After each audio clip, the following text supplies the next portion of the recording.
Nevertheless. So, on a serious note,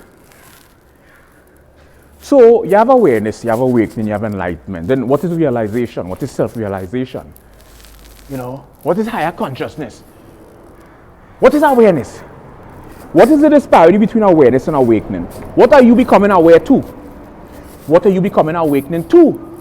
What are you becoming enlightened to?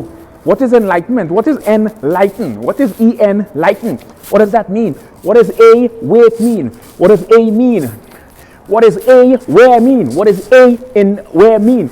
Now this is where we get into the linguistic aspect of consciousness, the linguistic aspect of awareness, the linguistic aspect of awakening, excuse me, the linguistics aspect of enlightenment, right?